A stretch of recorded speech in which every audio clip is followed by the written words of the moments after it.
hello and नमस्कार सकलोके আজি মই আহিছো নতুন এটা ভিডিও লৈ আৰু আজি মই বনাম বিটৰ দ্বাৰা পুৰি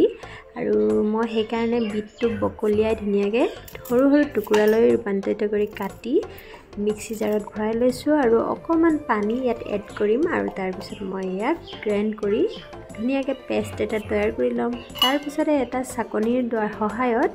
মই এই টিফিন এটাত বাকি লম আৰু চামুচ এটাইৰি হেচি গুটেখিনি ৰস ইয়াৰ পৰা ওলাবলৈ দিম ইয়াৰ পিছত দেখিব পাইছে ধুনিয়াকে মোৰ ৰেড কালাৰৰ ৰসখিনি বিটৰ ৰেডি হৈ গৈছে আৰু তাৰ পিছত মই আটা লগাবলৈ আটাখিনি উলিয়াই লম এখন কাঁহীত আৰু মই ইয়াত নিমখ অলপ ছটিয়াই দিম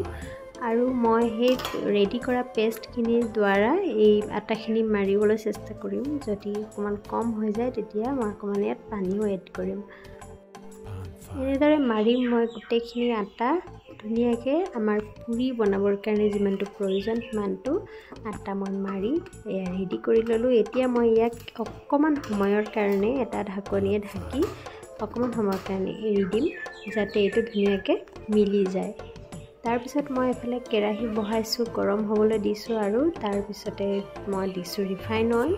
আৰু এই তেলখিনি গৰম হৈ যোৱাৰ পিছত মই কি কৰিলো আটাখিনি মাৰি থোৱা আটাখিনি অলপ সৰু সৰুকৈ টুকুৰা উলিয়াই মই পুৰি বেলা দি বেলিছো তাৰ পিছত মই মোৰ ৰেডি হৈ গৈছে বেলাটো তাৰ পিছত মোৰ তেলখিনি গৰম হৈ গৈছে আৰু হেহে মই এতিয়া দিছো তেলত মোৰ প্ৰথমবাৰৰ তেলখিনি বেছি গৰম হৈ যোৱাৰ কাৰণে অলপ এটো জ্বলা নিচিনা হৈছে মানে বেছি ৰঙা হৈছে কিন্তু জ্বলা নহয় তিতা নহয় এয়া দেখিব পাইছে আপোনালোকে আৰু তাৰ পিছত সেই কাৰণে সেকেন্ড বাৰটো